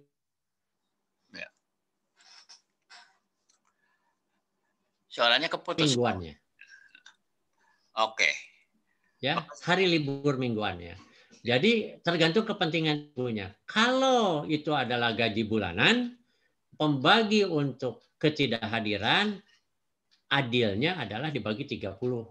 Gitu. Karena minggunya jangan dipotong dong. Karena itu adalah hak libur mingguan yang sudah dibayar di dalam upah bulanan itu sendiri.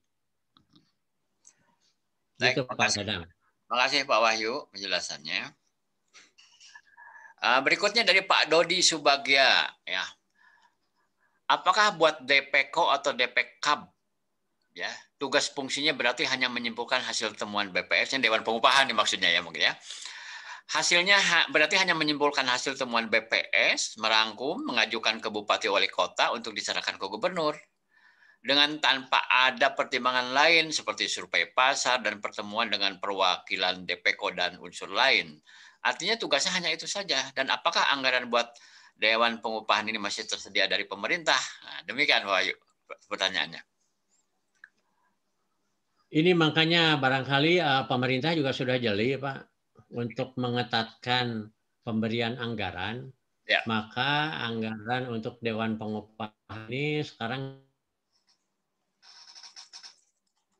kenapa cukup besar? Karena biasa dilakukannya di hotel, di rumah makan, gitu kan. Nah, ini dinilai mungkin oleh pemerintah pusat akan menjadi pemborosan, gitu. Makanya segala sesuatunya ditarik ke pusat, gitu kan, ditarik ke pusat, maka Dewan Pengupahan itu hanya bertugas menjalin hubungan dengan para serikat pekerja antara pengusaha untuk melakukan penelitian bagaimana nih pertumbuhan yang sebetulnya ketenaga kerjaannya, apakah sekarang banyak pengangguran atau banyak tenaga kerja yang terserap. Itu tugasnya nanti hanya sekadar itu. Gitu. Memang dibatasi tugasnya. Kewenangannya diberikan kepada BPS. Hanya sayang BPS itu juga ada keterbatasan pembiayaan. Surveinya hanya dilakukan di kota-kota besar saja. Seperti Kabupaten Bandung tidak ada survei BPS. Yang ada hanya di Kota Bandung. Jadi 5 kota Kabupaten Bandung Raya nginduk ke mana? Ke Kota Bandung. Banjar juga kota, gitu kan? Banjar kota, tapi saya lihat tidak ada di BPS. Mungkin tidak ke provinsi. Provinsi lebih rendah, Pak. Jadi bukannya naik UMK-nya malah jadi turun. Ini memang kemelut nanti Pak ke depan. Agak sulit. Ya, itu barangkali Pak, jawabannya. Demikian Pak Wahyu. Kita lanjutnya pertanyaan berikutnya dari Pak Wahyu Jopidi, ya. Maaf, tadi saya kurang mendengar mengenai pemberlakuan undang-undang. Apakah mengikuti tanggal 2 November 2020 atau 2 Februari 2021? Karena ini terkait dengan pemberian kompensasi. Gitu Pak pertanyaannya. Ya, tadi saya sudah sampaikan Pak, bahwa undang-undang itu ternyata ada hierarkinya. Yang tertinggi itu adalah Undang-Undang Dasar 45, kedua ketetapan MPR, ketiga adalah undang-undang, keempat baru peraturan pemerintah. Gitu. Ya. Nah, pasti itu akan terjadi konflik. Enggak, saya mah mau ikut ke pemberlakuannya PP, saya mau ikut ke undang-undang biar tidak terjadi konflik. Silahkan Bapak adendum itu PKB-nya, adendum itu peraturan perusahaannya, disepakati mau ikut yang mana supaya tidak terjadi konflik yang berkepanjangan nanti di perusahaan. Ya. Ini penting Pak, ya, ini penting. Ya, terima kasih. Baik, Pak Wahyu karena di chat itu belum masuk, ini kita dulu mengundang nih, ada yang mau raise hand, mau langsung voice deh ke Pak Wahyu. Tapi mohon pertanyaannya to the point gitu ya. Biar cepat langsung ditangkap. Silakan. Enggak langsung Silakan. ini. Nah, Pak Pelik. Pak Pelik, silakan Pak Pelik.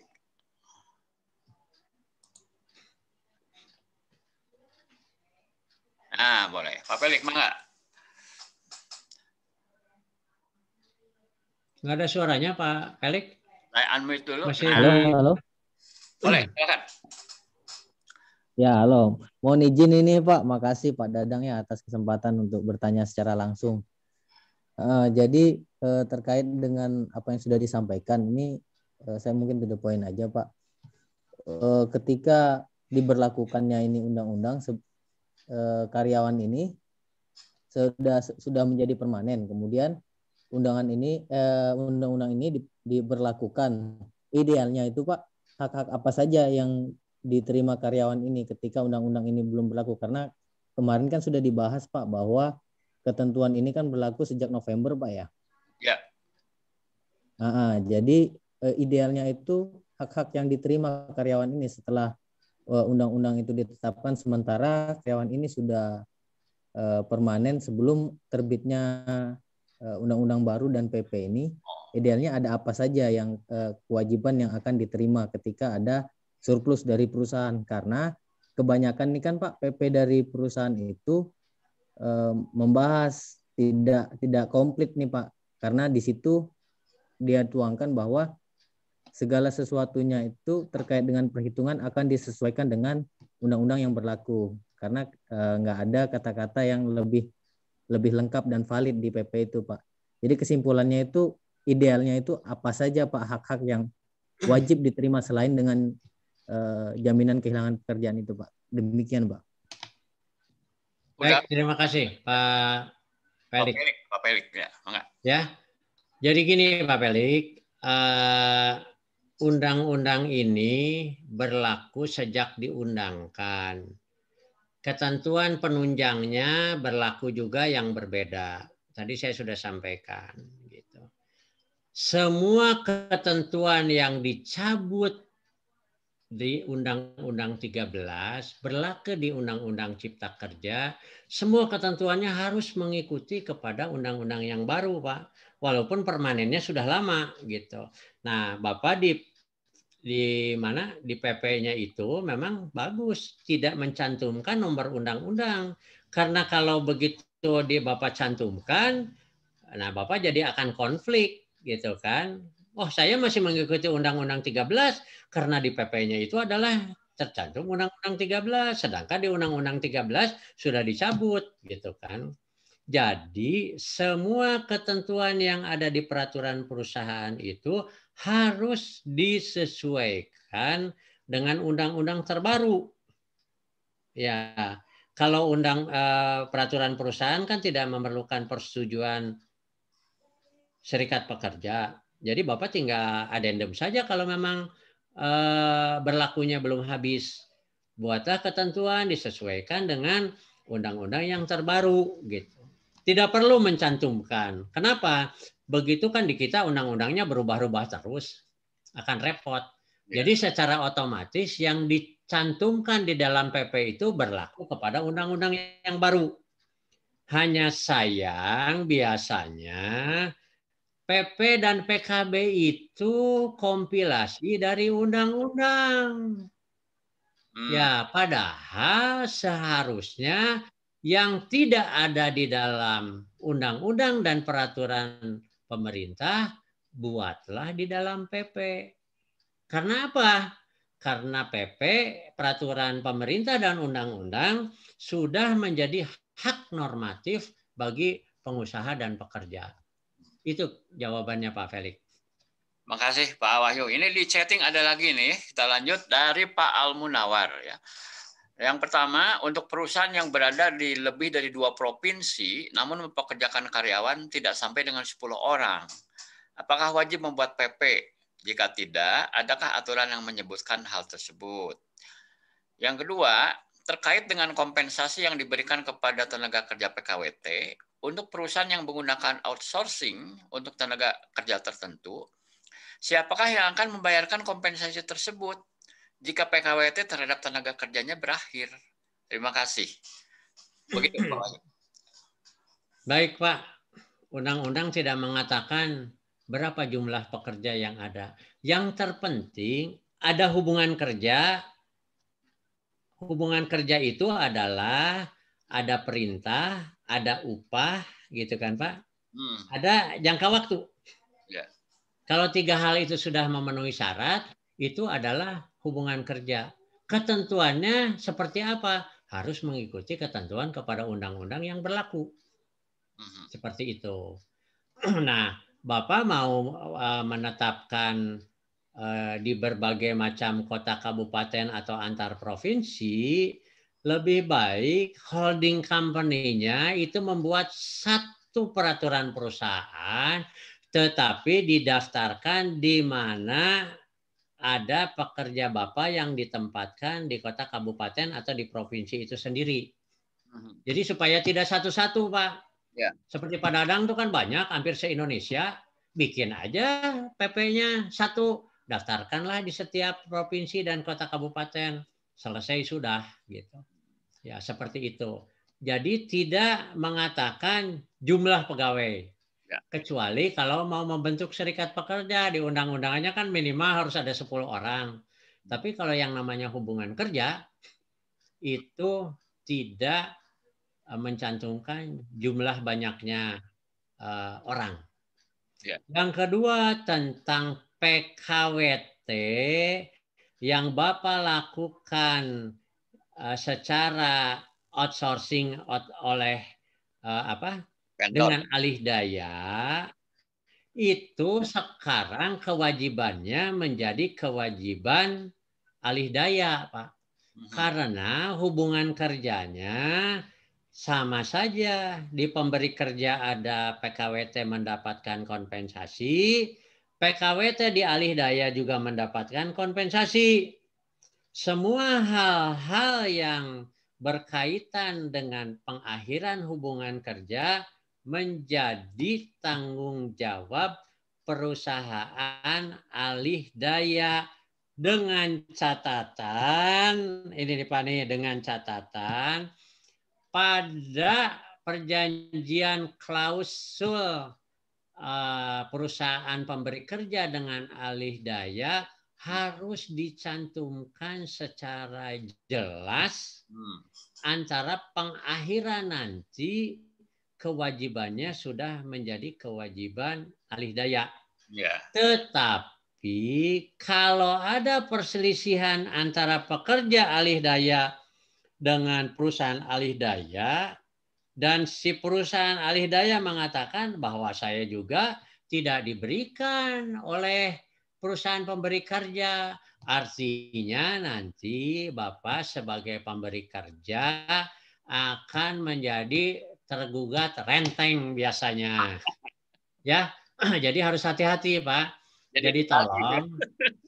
Ya harus hati-hati Pak. Betul-betul sekarang dengan ketentuan ini ekstra hati-hati.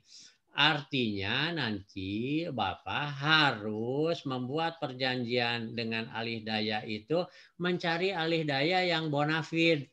Lalu Bapak lihat, kan biasanya ada nih, pekerja akan diberikan upah sekian sesuai dengan UMK gitu. Lalu terakhir itu adalah ada manajemen fee gitu kan.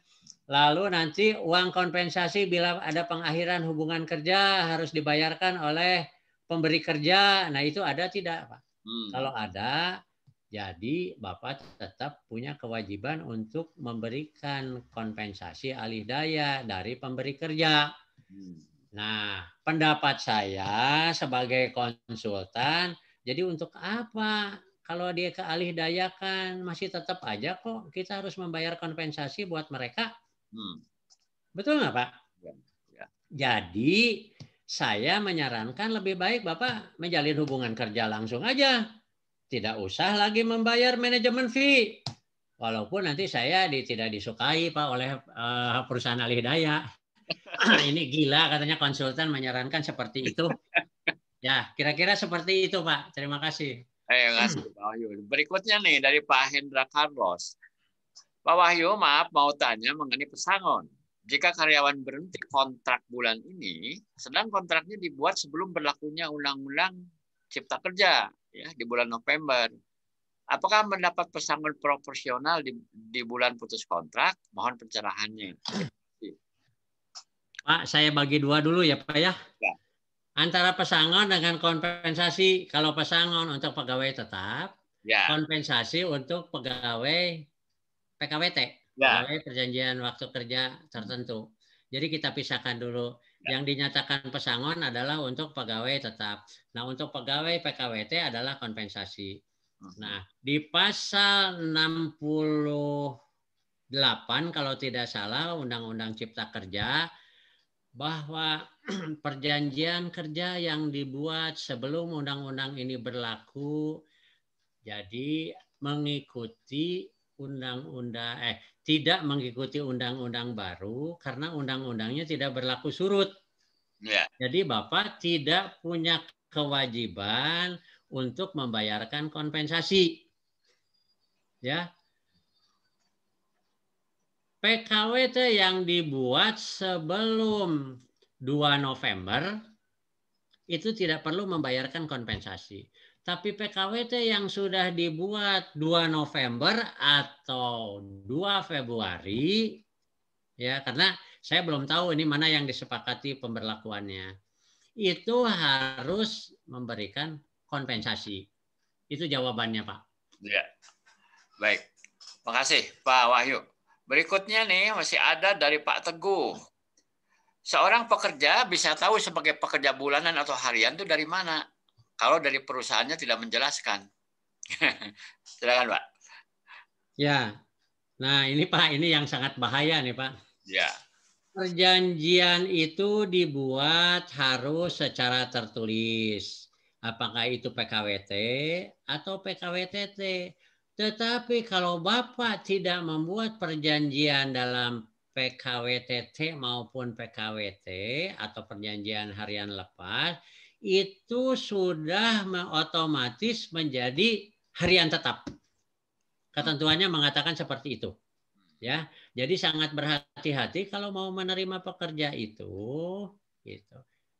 Dibuatlah perjanjian, klasifikasinya mau kemana nih, mau ke PKWT, mau ke PKWTT, mau ke harian lepas, harus dicantumkan dengan tegas di dalam perjanjian kerjanya. Jadi kalau tanpa perjanjian kerja, sudah jelas itu adalah menjadi pegawai tetap Bapak. Jadi yang pertama harus ada perjanjian dulu. Betul. Betul. Dan mengenai upahnya itu apakah upah harian, bulanan, atau borongan, itu harus. Itu tergantung kepentingannya untuk apa. Kalau memang upahnya harian, tadi saya sudah jelaskan ada pembaginya. Kalau upah paruh waktu, satuan hasil kerja, itu sudah jelas ada ketentuannya.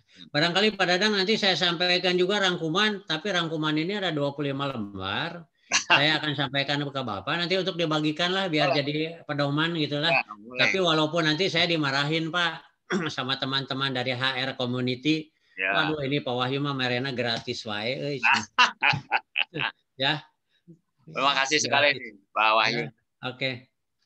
Nah, ini ada raise hand nih. Ini waktunya sebenarnya udah habis nih, tapi nggak apa-apa. Ini satu ya, Pak Wahyu ya. Nggak apa-apa, Pak. Silakan Pak. Pak Teguh mohon ini to the point ya, karena kita waktunya juga sudah habis. Enggak Pak? Silakan Pak. Unmute. Nah, silakan Pak. Nah, ini kaitannya dengan tadi untuk pekerja bulanan, ya. Itu pembaginya 30. Nah, artinya kita tahu pekerja ini sebagai pekerja bulanan, walaupun sama-sama tetap nih Pak. Ya. PKWTT maupun PKWT. Ya. Tapi status kita itu harian atau bulanan itu didapat dari mana? Maksud saya itu. Baik, terima kasih. Itu aja Pak.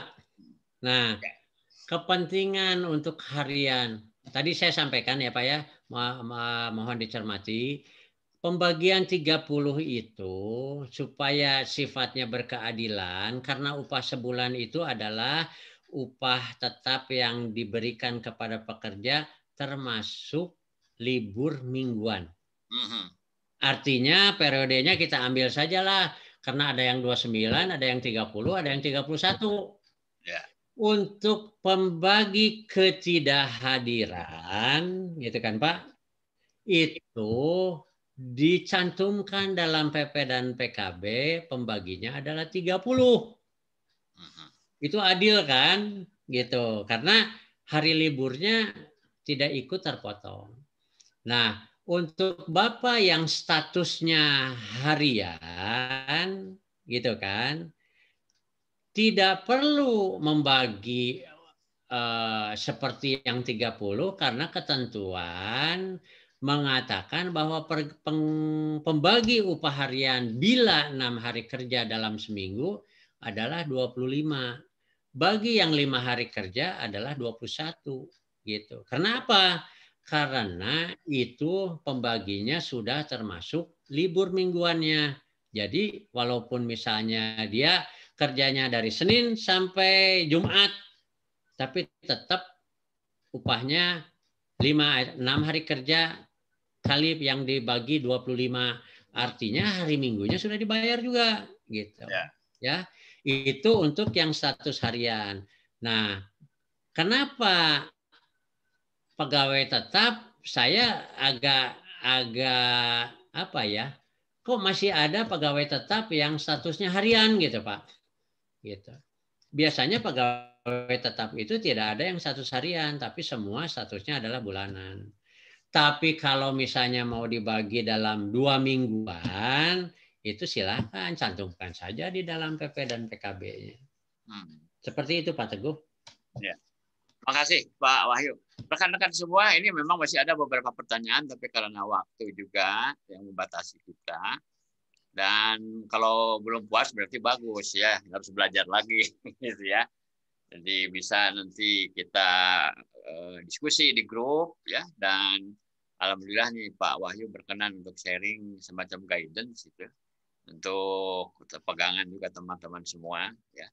Jadi hari ini kita dapat banyak nih dari Pak Wahyu, apalagi nanti mau dikasih oleh-oleh lagi, tambahan lagi untuk kita pelajari gitu ya, supaya teman-teman semua bisa lebih jelas gitu ya. Tapi karena kita kan punya grup ya, jadi mau diskusi di grup silahkan gitu ya.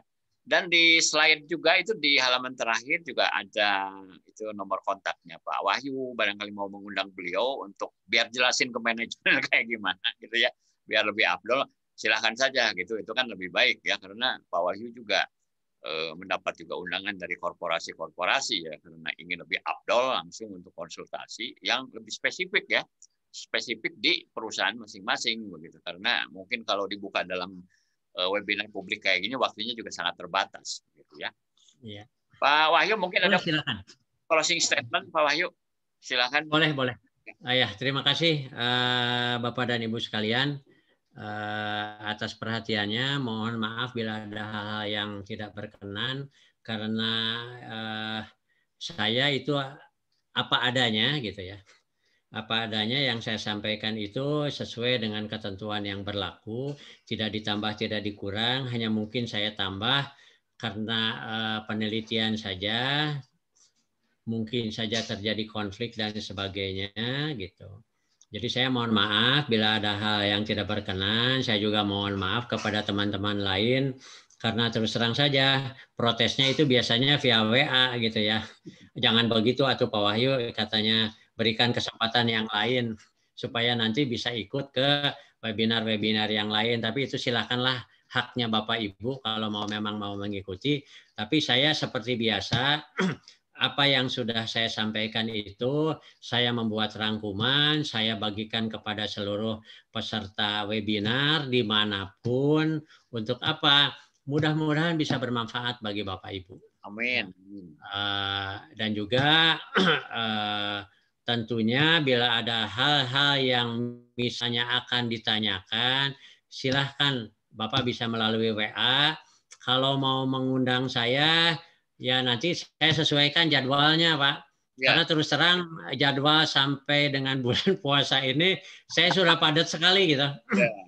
Sudah padat sekali, mudah-mudahan setelah Lebaran ada waktu, karena saya juga ditugaskan oleh BPN API untuk menjelaskan di Jawa Tengah dan Jawa Timur. Ya, kepada anggota Asosiasi Pertekstilan Indonesia. Sekali lagi saya mohon maaf atas apa yang saya sudah sampaikan kepada hal-hal yang tidak berkenan. Terima kasih atas perhatiannya. Wabillahi taufik wal hidayah. Saya tutup saja. Assalamualaikum warahmatullahi wabarakatuh. Selamat malam. Waalaikumsalam warahmatullahi wabarakatuh. Sekali lagi Pak Wahyu, terima kasih sekali. Jazakallahu khairan katsiro. Semoga menjadi amal kebaikan yang memperoleh balasan berlipat ganda dari Allah Subhanahu wa taala. Dan mudah-mudahan rekan-rekan semua juga senantiasa sehat ya, sukses. Amin. Dan diberi bimbingan oleh Allah sehingga apapun yang terjadi dengan perubahan regulasi itu kita bisa memfollow up-nya dengan baik ya, dan amin. Intinya adalah untuk kelangsungan usaha dan kelangsungan kerja ya, untuk manfaat buat kita semua.